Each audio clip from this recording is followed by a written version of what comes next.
जगात सर्वाधिक मुस्लिम समाजाची लोकसंख्या कोणत्या देशात आहे असं आपण गुगलला सर्च केलं तर उत्तर मिळतं इंडोनेशिया.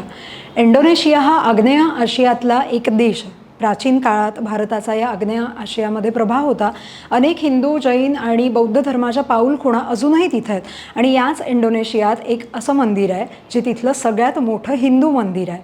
या मंदिराची उंची आहे 156 फूट. इतकंच नाही तर या मंदिर परिसरात पूर्वी 240पेक्षा जास्त छोटी मोठी मंदिरं होती असं म्हणतात.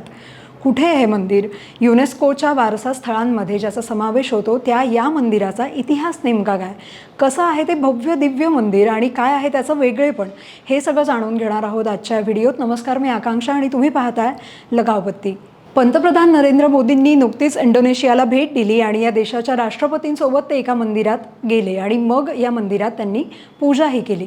भारत सरकार आणि इंडोनेशिया सरकार या मंदिर परिसराचा आता संयुक्तपणे विकासही करणार आहेत आणि त्यामुळे हे मंदिर नुकतंच चर्चेतही आलं आहे.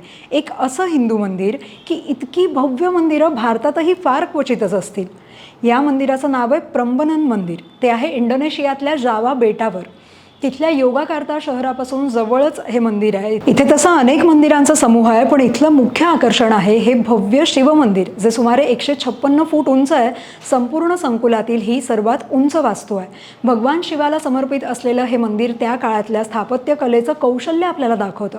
त्याच्या गर्भगृहाकडे जाण्यासाठी अरुंद पायऱ्या आहेत. मंदिराच्या बाहेरच्या भिंतीवरच्या कोरीव कामांमध्ये रामायणातल्या दृश्याचं चित्रण आहे. अँडिसाईट दगडांवर कोरलेल्या अप्सरा, देवता आणि इतर आकृत्यांमध्ये जावानी कला आणि भारतीय संस्कृतीचा संगम त्यात स्पष्टपणे दिसून येतो. या दगडी कोरीव कामांवर पडणारा सूर्यप्रकाश आणि शांत परिसर पर्यटकांना खरोखर आकर्षित करणार आहे. याच शिवमंदिराच्या दोन्ही बाजूंना विष्णू आणि ब्रह्मदेवाचं मंदिर आहे. अशी तिन्ही देवांची मंदिरं जिथे भारतात अगदी कमी आहे तिथे इंडोनेशियामधली ही मंदिरं खरोखरच अपवादात्मक म्हणायला लागतील. आणखी एक विशेष म्हणजे या तिन्ही मुख्य मंदिरांसमोरच त्यांच्या वाहनांचीही मंदिरं आहेत. म्हणजे महादेवाच्या मंदिरासमोर नंदी मंदिर आहे, ब्रह्मदेवाच्या मंदिरासमोर हंसाचं मंदिर आहे आणि विष्णूंच्या मंदिरासमोर गरुड मंदिर आहे. याशिवाय मघाशी म्हटलं तसं इथे एकूण 240पेक्षा जास्त मंदिरं होती. त्यातली बरीच काळानुरूप नष्ट झाली.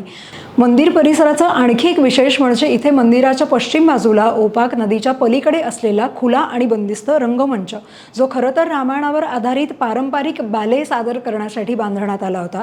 हा पारंपरिक जावानीज नृत्य प्रकार शतकानुशतकं इथे चालत आलेला नृत्य प्रकार आहे. विशेष म्हणजे नंतर सरकारने ही परंपरा पुन्हा सुरू केली आणि 1960च्या दशकापासून प्रंबनन मंदिरात प्रत्येक पौर्णिमेच्या रात्री आजही हे नृत्य सादर केलं जाऊ लागलं.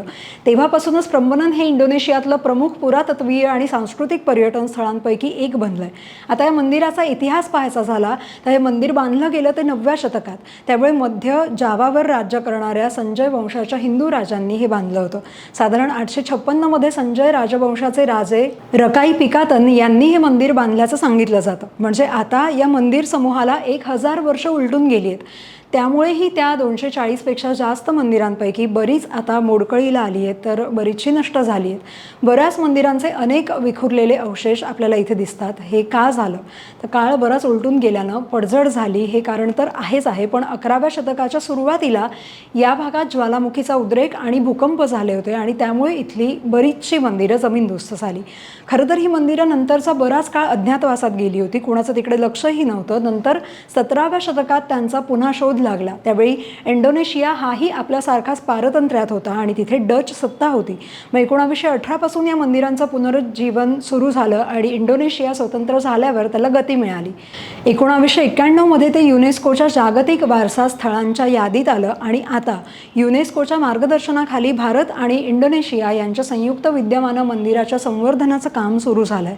खरं तर भारत आणि इंडोनेशिया यांच्यातले संबंध हे काय आजकालचे नसून ते अनेक शतकांपूर्वी आहेत. भारतीय लोक म्हणजे व्यापारी, बौद्ध, हिंदू संत आणि विद्वान हेही समुद्रामार्गे आग्नेय आशियात जात असायचे आणि तेव्हा त्यांनी आपली संस्कृती, भाषा, धर्म आणि कला तिथे रुजवली होती. याच कारणामुळे जगातील सगळ्यात मोठा मुस्लिम देश असूनही इंडोनेशियात रामायण आणि महाभारताचं आजही क्रेज आहे आणि प्रंबनन मंदिरासारखी भव्य हिंदू मंदिरं आजही तिथे आहेत.